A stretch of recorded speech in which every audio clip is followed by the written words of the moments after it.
You're listening to Revops FM with Justin Norris. If you had to pick one agency that's had the biggest impact on B2B marketing over the past 5 years, the decision would be easy. Whether you agree with their approach or not, you'd have to say Refine Labs. Refine Labs has set the agenda, they've defined the terms of the debate, they've introduced ideas and methodologies that have come to be widely acknowledged as aspirational best practices, even if they're not universally practiced yet. And of course, the face most of us associate with Refine is former CEO Chris Walker. Today's guest was a partner with Chris nearly from the beginning of that journey, helping grow Refine Labs from just a few people to nearly 100. Megan Bowen was COO at Refine for 3.5 years before taking over from Chris as CEO at the beginning of 2024. And we all know that the impact of operations often happens below the surface. It's a lot less visible from the outside. You don't see it on LinkedIn, but it keeps everything going. It makes the magic happen. So we're going to pull back the curtain today and take a look at the Refine Labs story from an operational perspective, dig into some lessons learned about agency ops, and talk to Megan about where she's steering Refine next as CEO. Megan, it's such a pleasure to have you here today. What an intro. I love that. Thank you so much. I'm excited to be here and excited to chat about all of the things. And so thanks again for having me on. A little bit about you first. Looking at your CV, you had roles in sales, account management, customer success, ops. You've kind of really done a full circuit, and now you're CEO. I'm curious about the stack of skills you've built up through these different roles. And is there one of these functions that you feel most rooted in, or how have they contributed to who you are today? I'll give you my quick career arc because I think that it is a really interesting evolution from where I started to where I am now. Actually, right out of high school, before I went to college, I got sucked into probably an MLM scheme, Cutco Cutlery. And that was a really formative experience for me because I really learned the hard skills of sales. I actually sold over $10,000 worth of these knives. I actually had some success. And that was when I first started to realize the importance of sales and move away from a lot of my childhood dreams about being a filmmaker and looking at the bigger picture and thinking, maybe I have a path in the business world and maybe that's where I'm headed. Let me make my millions and then I'll retire and make movies until I die. My first job out of college was at an educational technology company called eChalk. My core foundational skill set I learned there was account management, customer success, and customer service. I was there for 7 years. I got some promotions, but I was doing the same job for 7 years. And that allowed me to really master the discipline of account management and customer success. And this was actually before customer success was even really a thing. Ready for my next challenge after that really great run, I went to ZocDoc. This is 2012. I took a huge step back in my career, became a customer support agent, over a 50% pay cut. But I said, this is a place where I will be able to grow my career. They're offering something that people are definitely going to use. After 9 months on the phone, emails, headset, sitting on a stability ball, answering calls and emails for 14 hours a day, I was able to synthesize that the core problem in the business was a complete lack of a post-sale function. At the time, the business's only solution was, let's just keep hiring more support reps. And I was like, hey guys, if you have a post-sale team, you properly onboard your doctors, you don't need 60 support reps dealing with all of the problems that exist. It took me a while, but I put a business case together and they gave me the opportunity. That was my first time building out a team from scratch. So in 18 months, I built a team from 0 to 24, designed the entire post-sale function. That was an amazing experience. And I realized I love leading a team, building a team. This is what I really love to do. I got recruited from Grubhub Seamless. They said, we need someone to build out our B2B account management function. I was like, I can do that. I want to do it again. Let's go. I want to give a shout out to the sponsor of today's episode, Knack. You know, I love marketing automation software, but let's be honest, the email and landing page builders are usually terrible. You can't make it nice without a developer, and marketers are going to find a way to break things or go off brand. You do not have time for that. So Knack is totally different. You set the guidelines and then give your users a building experience that's slick, modern, and beautiful. When they're done, everything goes to your map at the push of a button. And don't worry, it supports global teams, approval workflows. It's got your integrations. So head on over to revops.fm/knack. That's KNAK, and get a special offer just for my listeners. So I left ZocDoc, went to Grubhub Seamless. It's post-merger, pre-IPO. Built that function from scratch there on the B2B side. Was there for the IPO. They acquired a bunch of companies, and I basically had to fold in a lot of their acquired companies into the broader brand. That was another really formative experience. Grubhub got really big. I was there for 4 years, and I was like, I need to go back to building something. Small company Managed by Q reached out. We need you to build our account management function. I'm like, I got this. Went to Managed by Q. Managed by Q was when I broke out of the account management lane. I started as the director of account management. I ended as the COO at Managed by Q. First, I took over sales. I had a lot of experience there. Then I took over marketing, didn't have as much. Then I took over operations. Then I became the COO. We eventually exited to WeWork via acquisition. That's another story for another day, maybe over a glass of wine. I then went back into the food tech space. I got recruited to go to this company, Platters. I was like, I know this space. It's very crowded. A lot of M&A activity. Can probably get my next exit this way. Let's go. Pandemic happened though, and then that negatively affected that business, and I decided to walk away. I was actually going to start my own kind of COO consulting, customer success sales, go-to-market consulting, and Chris found me and ultimately convinced me to team up with him and build Refine Labs. My first question to him was out of all the things that I do, I'm decent at marketing, but you want me to help you build a marketing agency? That's not really my core competency. And he said, no, you have all the skills I don't have. I think we're going to make a really good team. Obviously, I said yes. Here we are today. And we were building the agency side by side ever since. And then as things evolved, you see how things have sort of transpired over the last 3 to 4 months. The theme I've took from there is building. It seems to be your happy place. But you hadn't done a service-based business before. I guess Grubhub to an extent had a lot of a service component to it. All the companies I worked at were really tech-enabled services. If you think about it, ZocDoc, you book the appointment online, but all my support calls were about what happened in the doctor's office or an issue with the appointment, etc. Grubhub, you order online, you get the food in real life. The food has to be good. Managed by Q, you order office services online. Someone's coming to clean or paint your office. So all my roles, it was about both technology adoption and management of the in real life experience. And how do you manage expectations and deliver on your promises to customers with that amount of complexity? And so having partnered with Chris really early on in that journey, and I've heard him talk a fair bit about that arc from his point of view. And there's actually an episode of Demand Gen Live where the two of you discussed Refine Labs, which really stuck with me, where I got a bit of your perspective, but I'm just curious to just replay that movie through your eyes and what it was like going on that journey building Refine Labs. So I joined, it was the summer of 2020. I think there was 5 employees, maybe about 6 customers at the time. And all 6 customers were using really a random assortment of services, right? This is the beginning of the agency. So the core offering hadn't really fully been fleshed out. It was really an amalgamation of people that thought Chris was smart and wanted to hire him and his team to help with a variety of things. It was interesting in my first 90 days, all of the customers ended up canceling. We had to quickly replace them. I remember making my first sale in week 3 of joining the company with Chris. So I would say the first 6 months, I kind of came in and I was like, every customer is sort of getting something different. Everyone's paying a different amount. We're grossly undercharging for the value that we're providing. And really, I would say the first thing that I was trying to focus on in coming in and using my experience and expertise in working with Chris was who is our real customer? And what is really the core set of services that really are our core competency? And what are sure, we can do these other things, but are those things the things that we're really good at?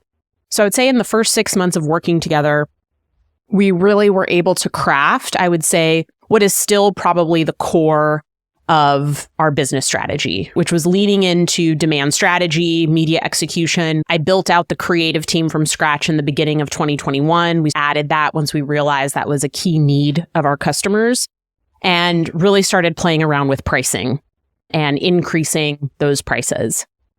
We then had the COVID boom. So 2021 was our hyper growth year. And sure, me and Chris would probably we're so smart. We grew this amazing agency. It's just because of us, because we were so smart. We're so good. And it's not to diminish either of our skill sets, but I think it was predominantly a function of the market conditions, if I'm being honest.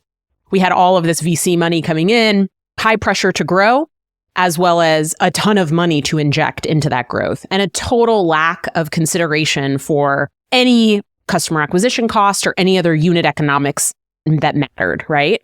So that was perfect for us. And honestly, in that period, I remember when I joined, I think we were charging our clients around $8,000 per month. And we rode that COVID boom. I think at the peak, we were charging between $35,000 and $45,000 per month for our services, with some gradual price increases up until that point. Obviously, the market has corrected. We're around now $20,000 to $27,000 a month. But that's when we had hypergrowth. So it was, how do we hire people? How do we build a repeatable process for service delivery? How do we design the delivery process so that it's repeatable? How do we find the right talent? How do we train them? In an agency, the team is the product. The people that you get, how you enable them, how they feel about being at the job is crucial to be successful. That's when I started leveraging the core marketing principles for talent acquisition. I basically recruited probably the first 60 people at the company personally and started posting on LinkedIn. We later started a podcast called Talent Destination, was really intentional about why working at our agency would be different from working at other agencies. The reputation isn't great. Burnout, too many customers, not caring about the individual, unable to take vacation, difficult customers that you have to deal with without any support from the leadership team. So everything that I was doing was how do we not be that? How do we be the opposite of the negative connotations of what it's like to work at an agency? How do we assemble all the marketing Avengers all in one place so people want to come work with us because of the caliber of talent that we have? So recruiting, I would say offers, pricing, packaging, that was a big thing I focused on. Then it was talent. And then it was identifying the people on the team that were really strong operationally and giving them clarity on where we needed to focus to actually scale. That said, we grew so fast that things started to break. That's what happened. And it's funny because both Chris and I really hate the growth at all costs mentality, but we fell into growth at all costs because of all of those factors that I just explained and dealt with the same consequences and repercussions. 2022, 2023 were challenging. The B2B SaaS ecosystem started to erode, collapse, if I'm being dramatic. And we had to pivot. We had to lower pricing. We had a delivery model for those higher pricing, so that cut into our operating margins. We had clients that were just going out of business or running out of money. That impacted retention greatly. People wanted to keep working with us, but we're I literally can't pay you because we're in survival mode right now. And then we had to test and pivot. We started unbundling services. Chris, the forever visionary, forever innovator, was trying to rethink our category positioning or our offering. So we tried lots of different things over the course of that time period, which I think was needed. Another byproduct of that, though, was creating a lot of confusion in the market about who we were, what we did. I've taken sales calls at Refine Labs the whole time. Sometimes we've had help. Sometimes it's only been me. That period was when I'd start a sales call, and this is how most of them would start. I love Refine Labs. I love you guys. I love the podcast. I love Chris, blah, blah, blah, blah. So what do you guys do? What do you actually do? And I was okay, here we go. So taking over, this was a very intentional decision to let Chris effectively start a new venture focused on some of the new patterns that he was seeing in go-to-market. So that's really what Paceto is all about, right? Let's get really clear and focused about what Refine Labs is. Let's split off a new venture that can be focused on what Chris does best, which is identifying new patterns, innovating off of that, continuing to explore new concepts and further define them. And let's treat Refine Labs for what it is, a demand generation agency. And so as I've taken over, I've really focused on clarity, on continuing to adjust pricing and packaging to meet our customers' needs. I'm curious, stepping into the CEO role, has it been a shock to the system in any way? Has it been surprising at all? Differences from what you would expect, or has it just felt like a natural extension of a lot of the work that you were doing already? So I think some additional context on this. Chris and I had a unique leadership style in running the business when I first joined. I would say from 2020 to 2022, we very much were acting like co-leaders of the company. And we were also leveraging each other's strengths. So for example, I always managed the senior leadership team directly.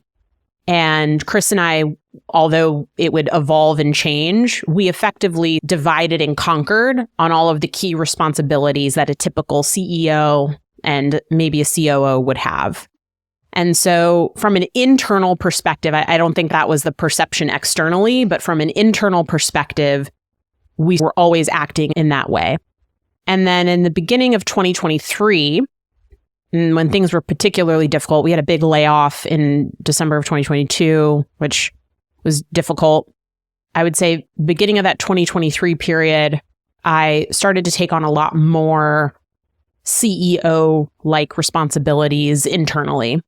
Chris was really going down this path of experimenting with what has now become Paceto at that time. And over the course of 2023, him and I were discussing about how we were going to play this out and what it would look like. And so I would say for the majority of last year, I was doing the role in many ways from an internal perspective. And so when the external announcement went out in January, it was exciting and fun. And I had a lot of really kind messages of congratulations, et cetera. But for me in January, it didn't feel that different. It felt like over the course of 2023, when I personally was undergoing some of those adjustments and that adjustment period, including trying to really figure out who can I identify on the team that can start to take on the COO and the operational stuff that I'm doing so I can create more space for focusing on some other things that are also important. And so diving in a little bit into I'm going to call it agency operations. I don't even know if that's a real term, but I'll use it to describe the thing that you have been doing. And this is something that I learned as well when I was on the agency side for 7 years. And you start out, you're like, I'm good at this, at thing X, and I'm going to go and be a consultant for that skill set. In the beginning, that's okay. And then as you start to add, like, oh, I built this really complex thing, actually is a business of itself to run and make sure that we are delivering a quality service in a repeatable way and that it scales. And you really touched already on a lot of those points. But I don't think there's a lot of playbooks. I think there are a few books and things out there about running service-based businesses, but I think people just sort of discover it. They're like, oh, I got to run this thing. What was that learning process like for you, kind of figuring that out?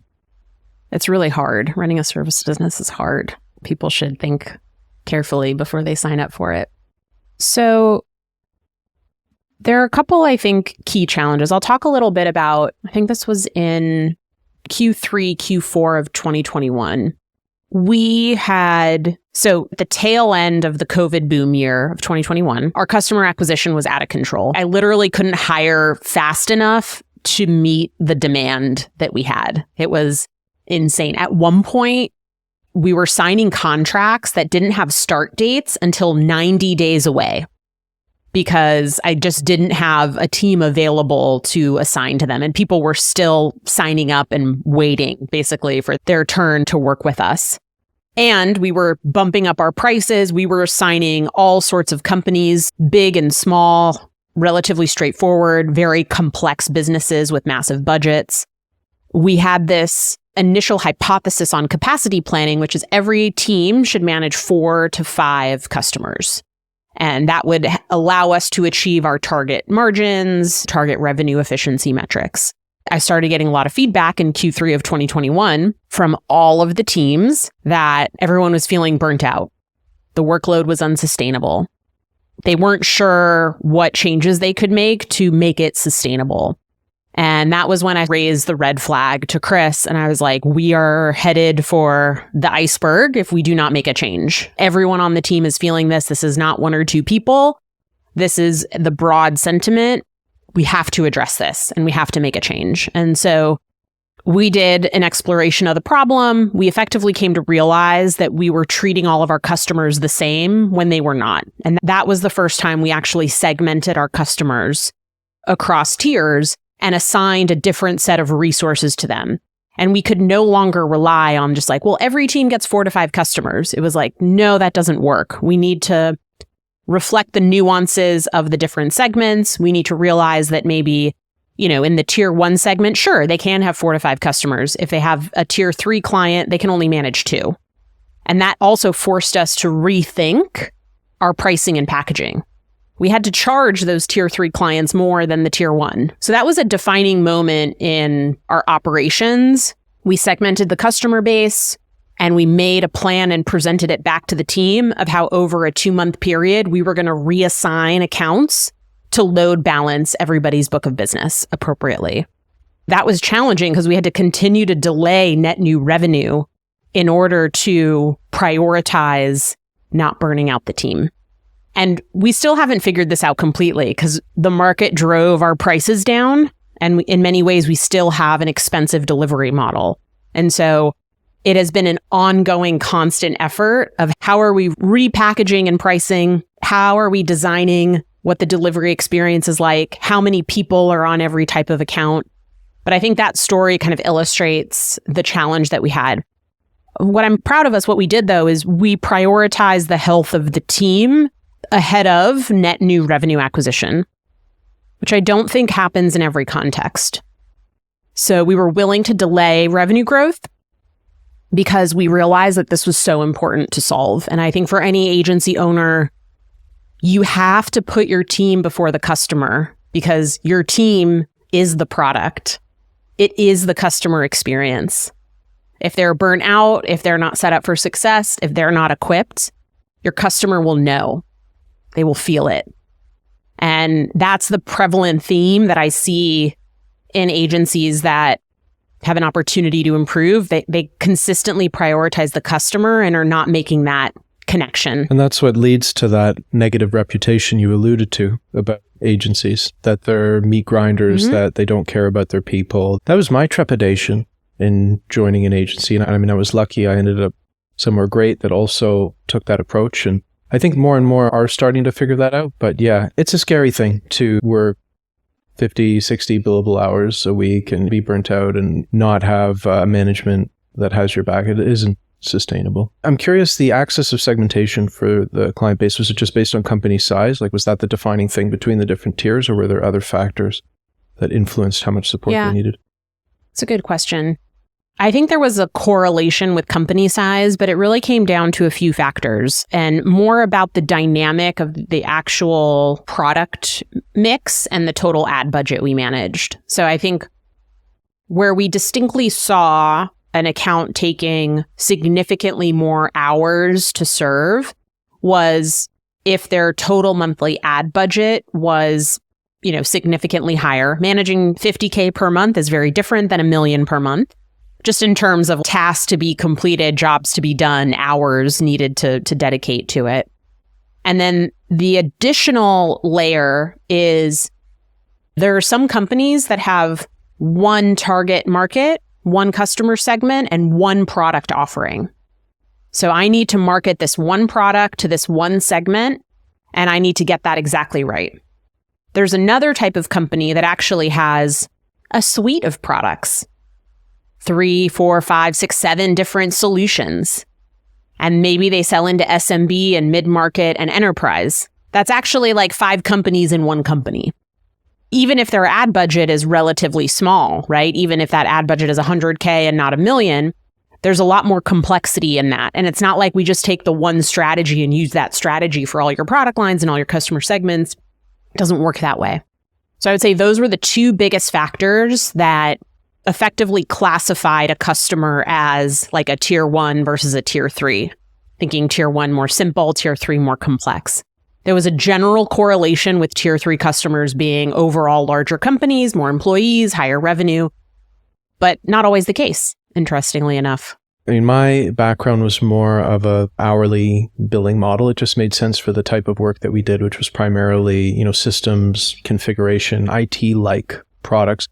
For your pricing and packaging, it's more of like a monthly retainer model. Generally, it's preferred. People don't like the idea of just trading hours for dollars because there's a limit to how far you can scale. But the flip side, I guess, like you talked about, is you may end up in a package with a client that starts just sucking you dry in terms of hours. Yes. Do you set limits on that? How do you put boundaries to make sure that doesn't happen?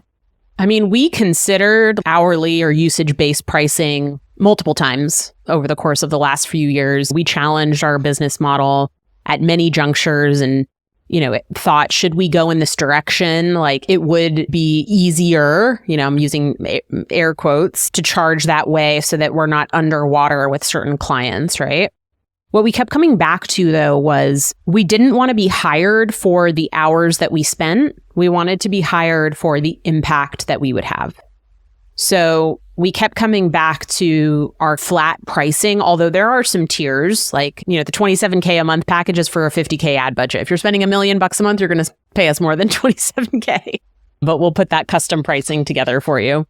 What it came down to then was, in order to ensure that we don't over-deliver or erode our margins, we need to be really intentional with the service design as well as the sales process and how we are communicating what to expect, what they're going to get, how you actually draft your scopes of work, so that if you run into an issue, you have sort of agreed upon documentation to come back to reset expectations. But the most important thing is aligning in the sales process so there's no confusion, right?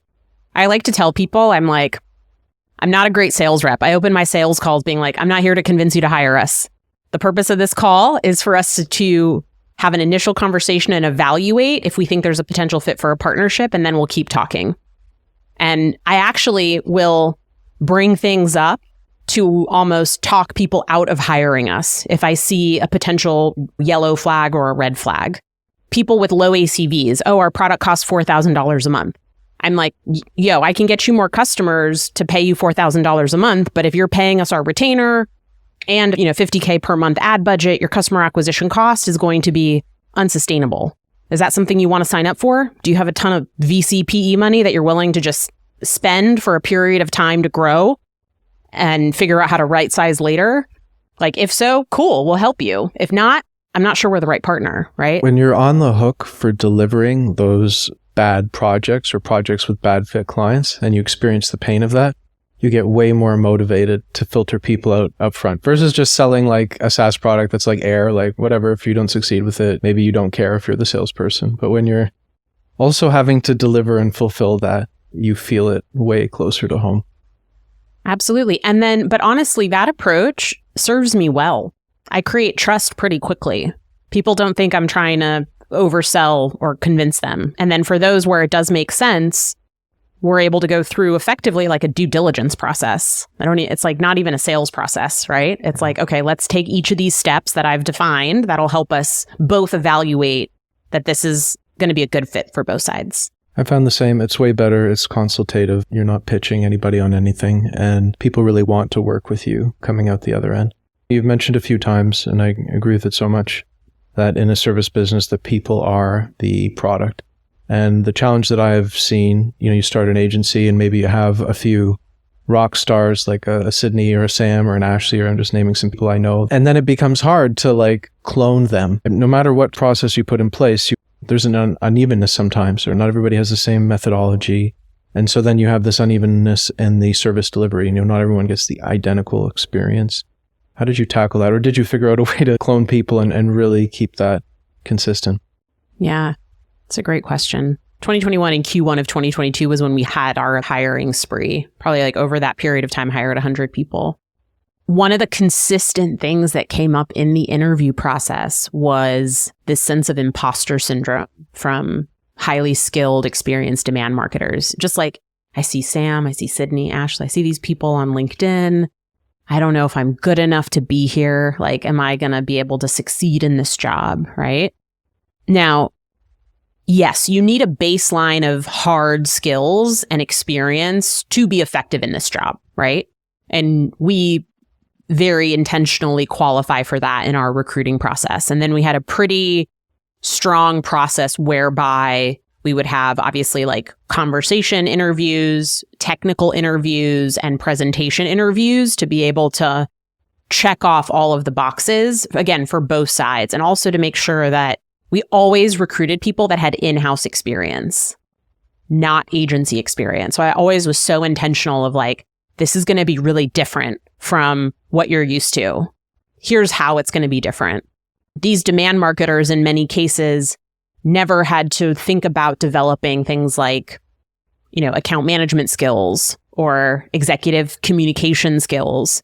But for all the ones that we've hired and many others, they were excited to develop those. And a lot of people viewed coming to Refine Labs as, this is how I'm going to get my marketing MBA. I'm going to come in here. I'm going to work here for a few years. I'm going to work with a bunch of different companies. I'm going to figure out for myself what works and what doesn't work. And so we weren't perfect on hiring, but we really had a process to bring in awesome people. That's been my favorite thing about building this company is the talent density that we had and continue to have is unmatched from any company that I've been at. Onboarding, enablement is crucial. And then I think leadership. So Judy Sheriff, Evan Hughes on our team have been here since the beginning, and they've always led and managed our team of directors of demand gen. So I would say onboarding, enablement, and like consistent leadership and a good recruiting process is how you mitigate the risk there. But what I'll say is all of our directors go through this beautiful professional development arc. And it's so awesome to see, right? Like, I'm okay if you join us, and I know that in 2 years, you're going to be so much better than where you are today. But that's actually something I personally get a lot of satisfaction about. How do you create the conditions for people to be in a professional setting and truly accelerate their career growth in a meaningful way? Mistakes get made. Customers might be let down or upset here and there. That's okay. There are solutions to those things. With that onboarding process, did you have like a formal playbook or learning path, like something documented that you put people through to have them come out with a sort of consistent service delivery model? Or was it learning through osmosis, buddy system, shadowing? How did that work? All of those things. We have robust documentation, which effectively also kind of became the vault in many ways. We always paired people up for mentorship and buddy programs. We would have new hires sit in on active client meetings because like to see it is to know it and to learn it. So we did all of those things.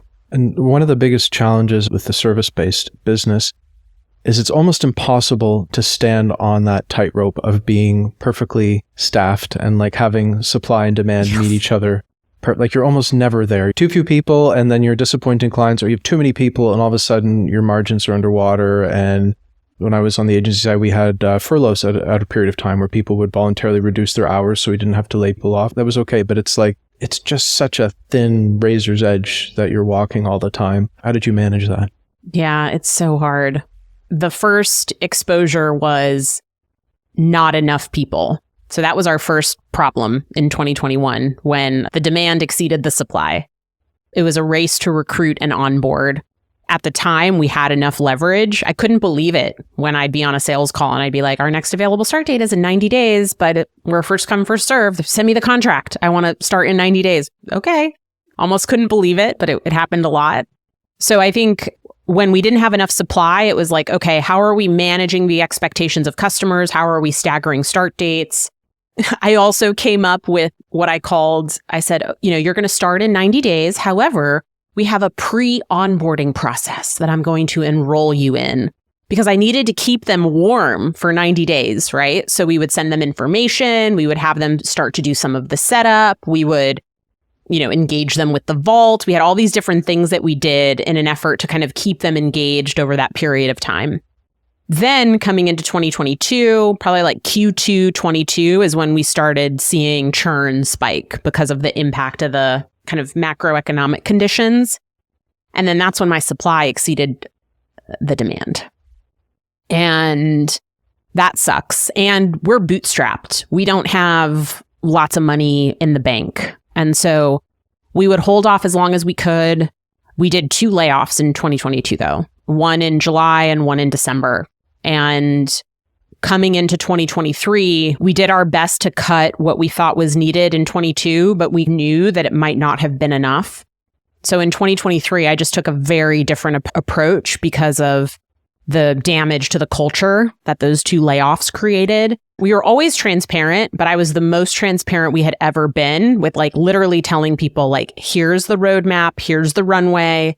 If we don't hit X, Y, and Z, we're going to have too many designers or too many X, and we're going to have to make a change, right? And so although we had different folks either leave voluntarily or if we had to kind of manage people out, we were doing it in a very different way of like, boom, you come into work and like you're shocked with a layoff. And it was like, hey, I can pay you until the end of May, but I don't think I can pay you after. So you should probably start to look for other work, right? The other thing that we did in 2023 was sell whatever we could to bring revenue into the business. So we did a lot of experiments and sold a lot of random things to generate revenue in the short term as to try to like buy us more time. So there are no easy answers to this. I would always rather operate with more demand than supply. Did you find that operating with that kind of radical transparency, did that at least help, that people felt that they were aware and mitigate a bit of that anxiety? I think it helped, but I think it also hurt. I think it helped because people knew where they stood, but then it hurt because then there was this sort of perpetual state of anxiety that is very typical for companies to kind of keep at the leadership level and only expose the broader company to in those kind of like shock layoff days.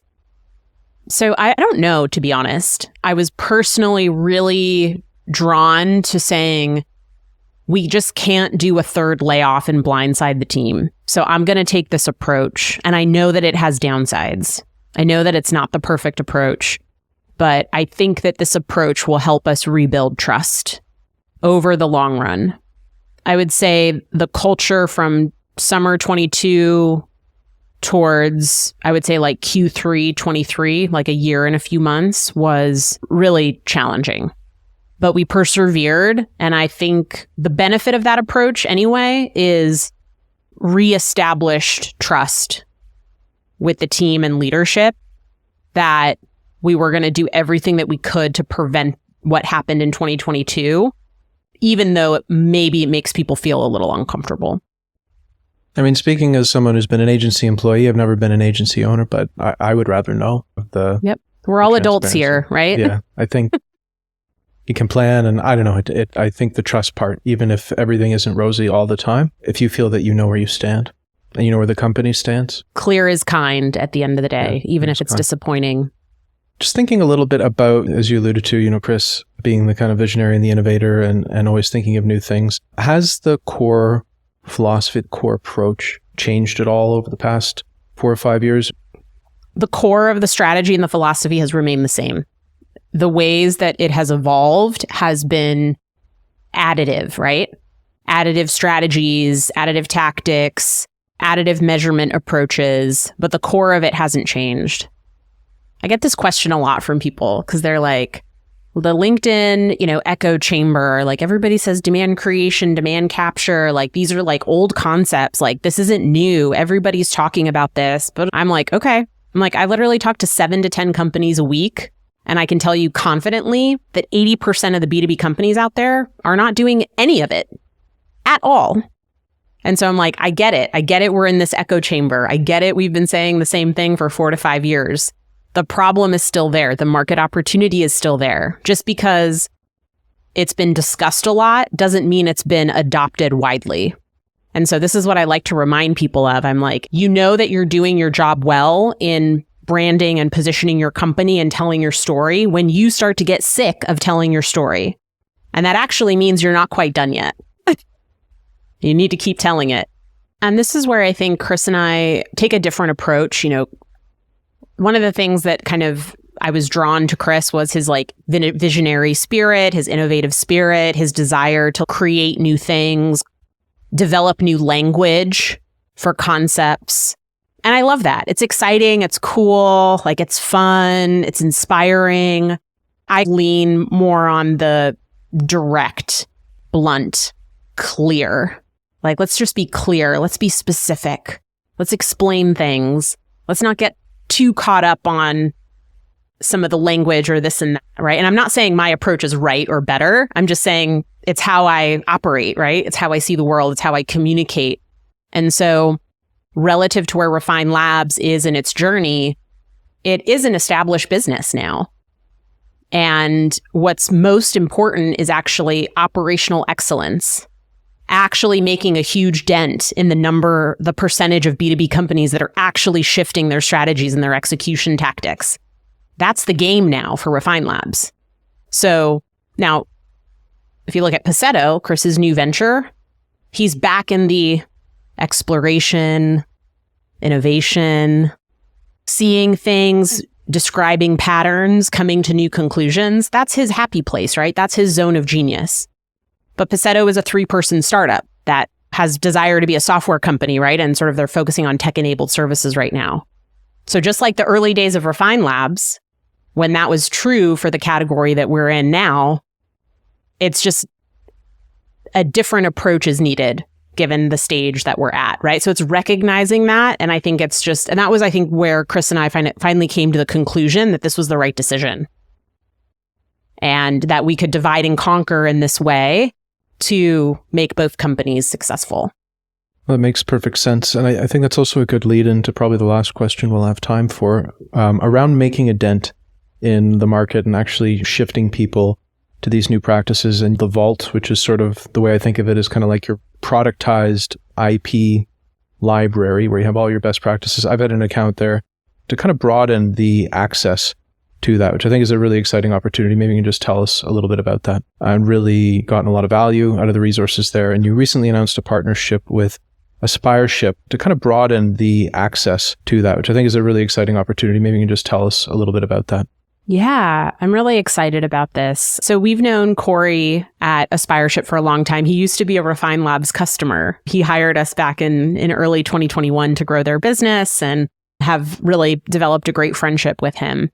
Their platform is awesome, and they were initially anchoring on sales and customer success courses. I actually filmed the customer success course with Corey, given my background and experience. And their whole mission is so noble, right? They're here to like upskill and reskill the workforce. So people that maybe came from education or manufacturing or other industries could kind of break into B2B SaaS if that was what they wanted to do. And this was a vehicle with which they could build their skills and get their first job. So Corey approached me in the beginning of this year and said, I've been wanting to build a marketing course and I can't think of a better partner to do it with than Refine Labs. And I think this is an opportunity. He was like, what's your plan for the vault? I think there's an opportunity here for us to create another avenue where we can leverage all this amazing content you've created in a different context to broaden and extend the impact. And there were clear financial incentives for everybody, for Aspireship, for Refine Labs, and it's actually totally free to be marketers if they go through this application process and get approved. And so it was a no-brainer to me. I think that the Vault started as a content and information product. At one point last year, we thought maybe the Vault would be the foundational for this go-to-market software analytics that Chris has visions for at Paceto. And so when we decided he was going to separate that entity, it was an opportunity to be like, what is the long-term plan for the Vault then, if that's not it anymore? And really lean into content, education, and community. And so my goal is you can still buy an account to the Vault, right? And we'll still monetize it in that way. Although I actually significantly lowered pricing to make it more accessible to people. But this is how we'll actually be able to extend our impact, right? I know that if we can get thousands of B2B marketers to go through this course, that we're effectively educating and training like the next generation of CMOs on how to think about marketing. And that was one of the main reasons I teamed up with Chris to begin with, was we had both been personally burned by growth at all costs, by mismanagement of go-to-market strategies at companies. And we wanted to be a part of that change, right? So I think what I'm most excited about is Aspireship, and this partnership gives us the ability to broaden the impact in a way beyond just hiring us as your agency. Not everybody's going to hire us as their agency, and that's fine. Additionally, to the point we were talking about earlier, if we can really generate a high margin revenue stream for the vault, it allows us to weather some of those inevitable bad quarters or storms that come and keep our team intact. That's super exciting. And again, have firsthand experience with the resources there. Just super valuable. Being able to access that for free. I hope people take advantage of it. Best way to access that, if people are interested, they just go through the Refine Labs website. Just go to the Refine Labs website. You'll actually see a banner on the website for the next couple months. Click here to learn more about the Aspireship. You can fill out a quick form to request information, and then we'll send you all the details to get started. Super easy. Just go to refinelabs.com. Amazing. Well, it's very exciting. And yeah, Megan, such a pleasure again sitting down with you. Super interesting conversation. Thank you for coming on the show. Thank you for having me. I really appreciate it. Hey everyone, I want to invite you over to the Revops FM Substack community, where you can sign up to get rough transcripts, show notes, longer form articles, and other bonus content. Just head over to revops.fm/subscribe to get free access. I'd also love to know what you thought of the episode and to hear suggestions for topics you want to learn about. Feel free to leave a comment on Substack or send me an email at justin@revops.fm. Thanks for listening.